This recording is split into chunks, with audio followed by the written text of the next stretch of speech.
Basora Study, Part 10. Yeshua chooses his 12. Last Shabbat, we saw Yeshua preparing to depart from Yerushalayim, or Jerusalem. He'd been engaged in a lengthy dialogue with the Judean authorities over his right to heal on Shabbat. He not only defended his right, but also pointed out that he is the Son of Man and also the Son of God. And he is also the Master or the Lord of the Shabbat. That revelation, of course, incensed all the authorities to the extent that they were trying to sort out ways to have him arrested and executed for blasphemy.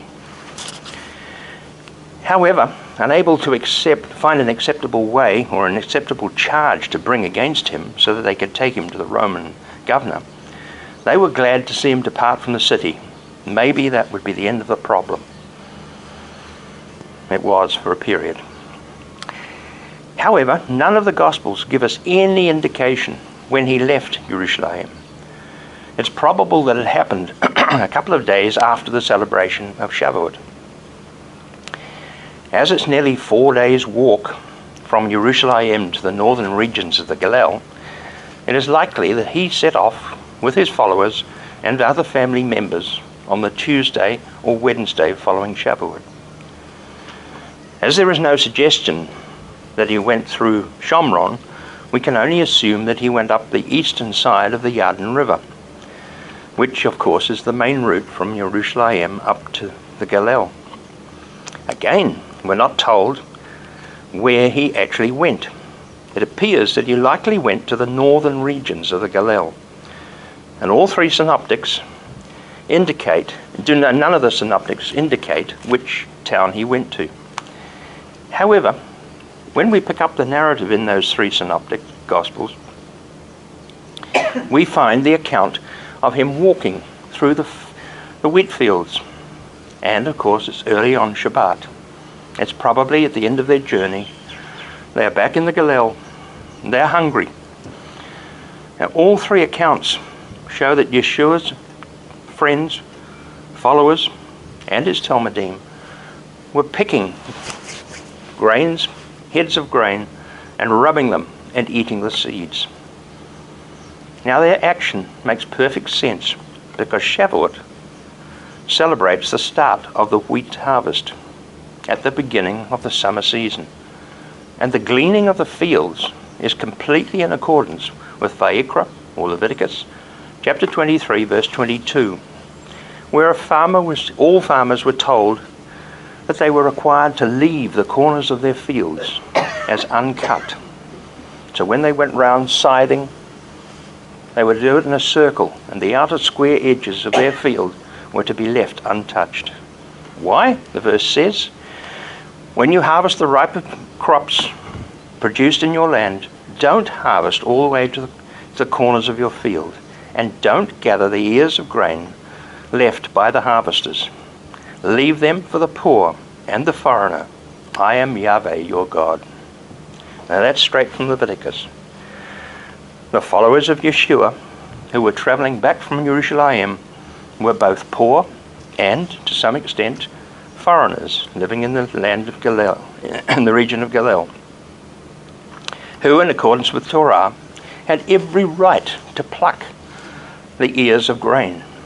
The only problem was that it occurred on Shabbat, and the Perishim, or the Pharisees, who were actually coming back from the celebration of Shavuot, would have doubtless been near him in the temple courts when he was having his dialogue with the Judean authorities. Hence, they were trying to seize an opportunity to challenge him again about violating the Shabbat. Picking the grain, rubbing it and eating it, they considered was violating the Shabbat. Regarding the gleaning, Yeshua responds to them about what happened to David and his men who ate the showbread from the Mishkan when they were hungry and without food. As we read, he recalls the circumstances in 1 Samuel chapter 21, verses 2 through 7, where David was running away from King Shaul and he sought bread from the Cohen, who was serving at the Mishkan, or tabernacle. Now, rather than taking the showbread from within the Mishkan, as is suggested by all three of the Synoptic Gospels, the bread he was given had already been removed from the table. The weekly ritual that occurred at that time was on Shabbat, the divisions of Kohanim who were serving at the Mishkan changed their places, and the ones who were coming on to serve for the next week were the ones who baked and laid out the new bread on the table. They baked in the morning and laid it out in the afternoon, while the ones that were actually going off duty removed the bread in the morning while the other new bread was being baked. And their division ate that bread that was taken from the Mishkan as part of their service. Now the bread that was given to David, in accordance with Tanakh, was the bread that had been taken from the Mishkan.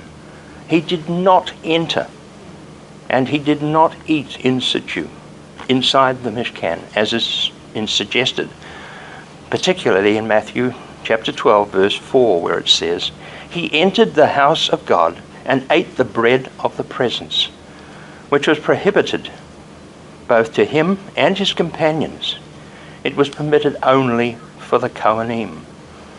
Now the implication is that he went into the Mishkan, but clearly the Gospels are wrong in saying he did that. The bread had already been taken out. There was only one person who was not a Kohen who actually entered the temple, the first temple, much later, was King Uzziah. And when he came out, he was covered in zaharat. He was not permitted to go into the temple because he was not a priest, nor was David, and he didn't enter. It's an interesting point. Yeshua in verse 5 then reminds the Perishim that the Kohanim all profane the Shabbat by carrying out their duties, baking the bread, laying it out. Yes, indeed, they are blameless, he said. Then in verse 6, Yeshua makes a telling statement when he said, "I tell you, there is in this place something greater than the temple." And speaking about himself, of course, he revealed what he meant by saying, of course, that the Son of Man is the Master or the Lord of the Shabbat. Once again, as in Yerushalayim, his words showed that he truly was the one that Israel had been waiting for. But of course, they were deaf. They could not hear his words and the intent of what he was saying. Also, he turned their perception of the Shabbat upside down with the words in Mark chapter 2, verse 27. He says, Shabbat was made for mankind, not mankind made for Shabbat. Now those words showed that his teachings were at variance with the sages of the Great Assembly, who, by placing their fences around the Torah, had reversed the original purpose of Shabbat, and they had burdened people with their self-imposed legalism. That is what Yeshua was trying to unravel. It's the same legalism that Shaul or Paul challenged many times in his letters. Perhaps the most direct example is found in Galatians chapter 3, verse 23, when he was speaking to those Jews and Gentiles that were coming into the community to put their trust in the message about the Messiahship of Yeshua, where Shaul implies, before the time of the trusting faithfulness came, that is Yeshua, we were imprisoned in and subject to a system that resulted in perversion of the Torah into legalism, and is still being done like that. And it's kept under guard until yet to come the trusting faithfulness can be fully revealed. So what Shaul is basically saying there is that he's showing that Yeshua came to release the Jewish community from the bondage of legalism that had been placed by putting fences around the Torah, had placed them in bondage. However, he was also saying that they were still kept under guard until the trusting faithfulness, that is Yeshua himself, finally returns. At that stage, all the works of men that have been hidden throughout the centuries will finally be revealed. Now, all three synoptics say that Yeshua continued on his way from there and entered into the synagogue, where he was confronted by a man with a shriveled hand. Again, the critics among the Parashim were looking for yet another reason to discredit him before the common people. Knowing the hearts and minds of those critics, he calls the man forward and begins to challenge his audience by saying, "What is permitted on Shabbat? Doing good or doing evil? Saving life or killing?" In Mark chapter 3, verses 4 through 6, he sums up the whole situation by showing the critical Parashim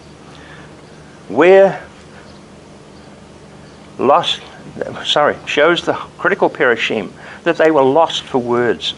They had nothing to say in response. The way Yeshua had couched his words left them totally devoid of any meaningful answer. Now, Mark also reveals the conflicting emotions that Yeshua must have been feeling at that time, as he indicates in verse 5, when he talks about his concern not only for the common people, but also for the Parashim themselves. The fact that they could hear, but they didn't understand the depth of what he was teaching. What they needed to know and what they needed to do was turn back to their God, Yahweh. And in verse 5, we see that he felt both anger and sympathy towards those who had stony hearts. And he said to the man who was with a shriveled hand, "Hold out your hand." And as he held it out, it became restored.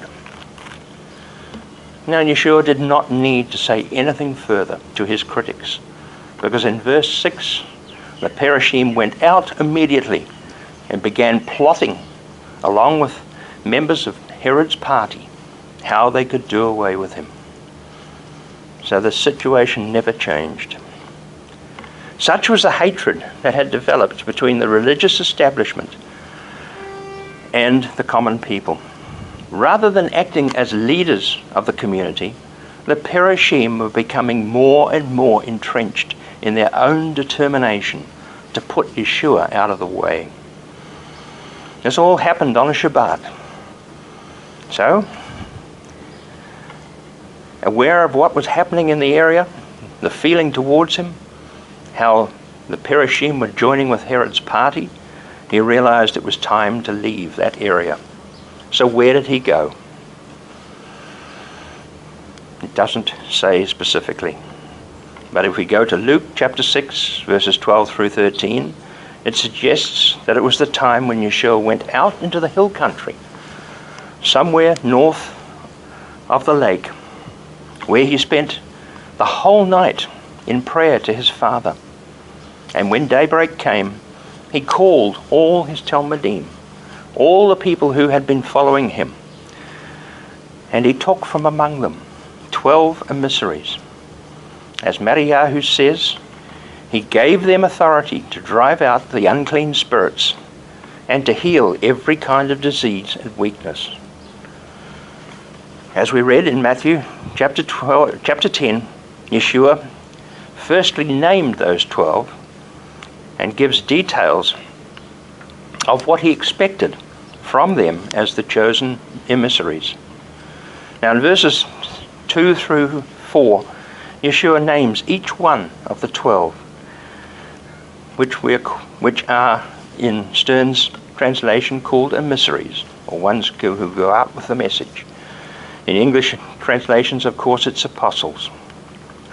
Also, for the sake of clarity, I'll give the Hebrew name of each and followed by the English equivalent.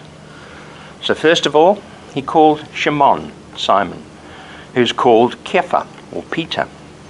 Andrew, his brother, the brother of Shimon.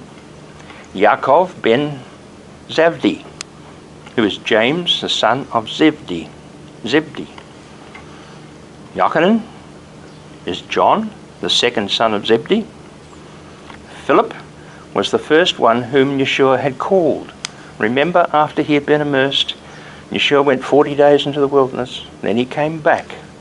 And it was that time that he was back in Beit Tzaidah that he called Philip and said, "Come with me."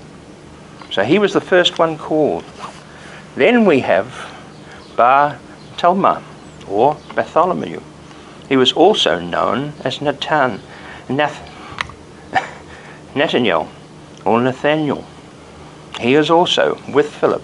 Philip went off to find him, and he also became one of the 12. Then we come to Thomas. Mattiyahu, of course, was Matthew the tax collector. And then Yaakov bar Helphi, James the son of Alphaeus. He was the second tax collector. And Thaddeus,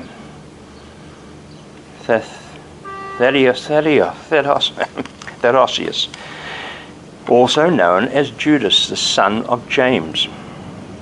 And then there is Shimon the Zealot. And finally, of course, Yehuda from Keriot, Judas Iscariot, who later betrayed him.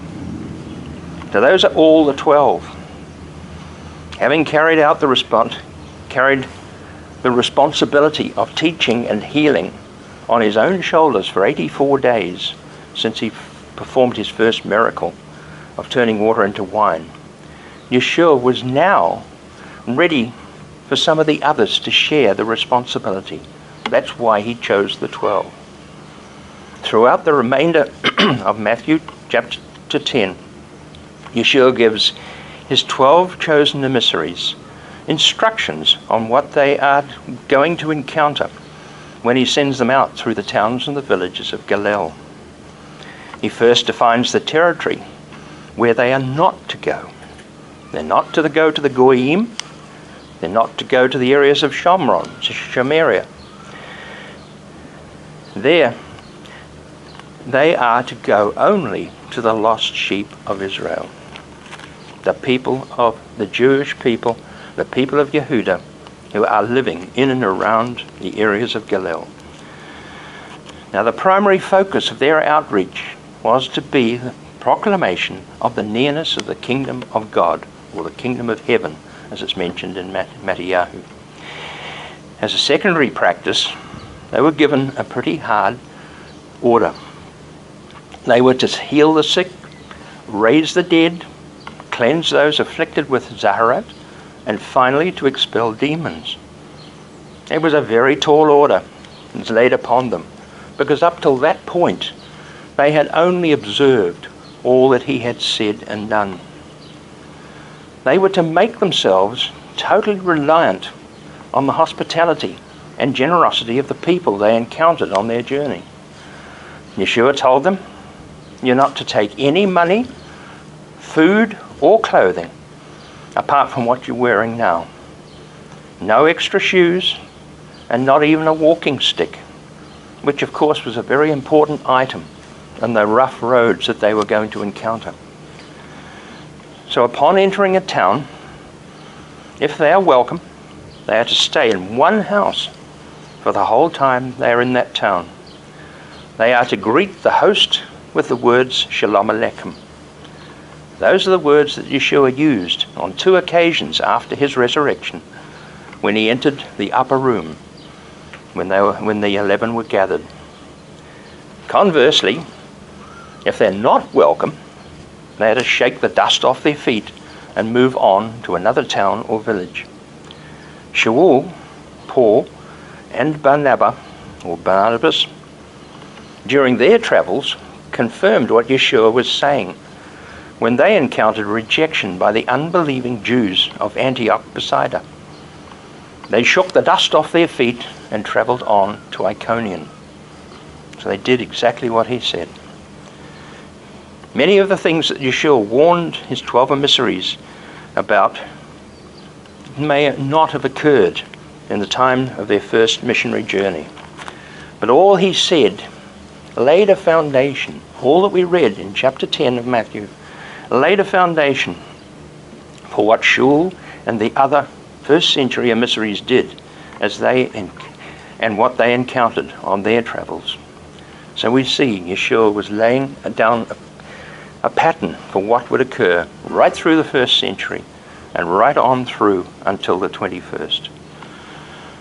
When Yeshua spoke about shaking the dust off the feet in the towns that did not welcome them, he went on to say that the day of judgment would be easier for the people of Sodom and Gomorrah than for that particular town.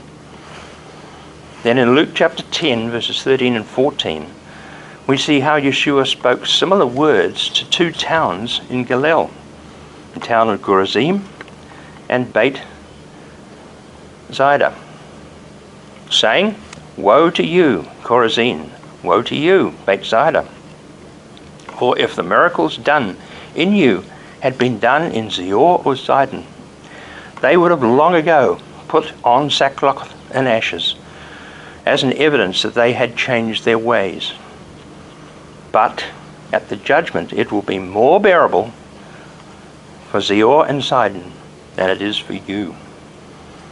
Now Beit Tzaidah, in the northern territory of the Galil, was the hometown of Kepha, Andrew, and Philip. Yet of all the towns and villages in the region, those two, Chorazin and Beit Tzaidah, are the only two that Yeshua singles out for condemnation. Could it be that those 12 emissaries were actually rejected by those two towns? It isn't clear. It doesn't say. But that may well have been the reason they were singled out. So began the second phase of Yeshua's teaching and healing in the ministry in the Galil region. During the 120 days between his return from a Shavuot celebration until the 7th day of Sukkot, he was visiting many towns in the Galil and he was challenged many more times by members of the religious establishment. However, at no stage does Yeshua reveal the reason why he singled out 12 men from among all the crowds of people that followed him. As Mark says, the people followed him in great numbers from many regions, including Yehuda, Yerushalayim, Idumea, the territories east of the Jordan, and the districts of Zor and Sidon. From this time on, the personal selection of the 12 From this time on, the selection of the 12 became the focus of Yeshua's teaching and his actions. His intention was to develop the understanding and the abilities of his 12 emissaries. However, Yeshua never specified why they had been singled out from among the multitude of followers. So we see words can be confusing. They are the central Talmidim. They are the emissaries. All the others were Talmidim, but these were the ones that were given the core responsibility of following and becoming the foundation of the new Messianic community. He presented himself to them and the rest of the community as a rabbi who had 12 Talmidim and many followers. But primarily, his message was to teach that the kingdom of God is near. And as a secondary consideration, he was healing people. It wasn't the other way around. However, it's not until we come to Revelation chapter 21, verse 14, that we're told that finally, when everything is brought to fruition, the names of those 12 initial emissaries will be written on the foundation stones of the New Jerusalem. Now next week, next Shabbat, we will again consider Yeshua's outreach to other parts of the Galil. Having based himself in Capernaum, he also ventured out to the far-flung corners of the territory of ancient Israel, which of course the Galil was part of that overall original promise to Abraham. There were pockets of areas, pockets of people whom he still has to reach out to, and he will be doing that in the latter part of his sojourn in the Galil. And he's only going at any stage to the lost sheep of Israel. Before his ministry ends in the Galil, at the time of Sukkot, he will have travelled to many different locations. He will personally spread the message about the need for them to return to God, to return to Yahweh. Also now, in this 21st century, we need to reflect on how Yeshua reached out to those lost sheep of Israel in his own territory. Because even today, there are many lost sheep of Israel spread all over the planet who, like those first century sheep of Yehuda and Galil, need an opportunity to hear about the Messiahship of Yeshua, rather than being constantly told about the Greek Jesus, which has been brought to them by the Christian community for over 1900 years. It's necessary to bring the real Yeshua back into the picture before his return. Shabbat Shalom.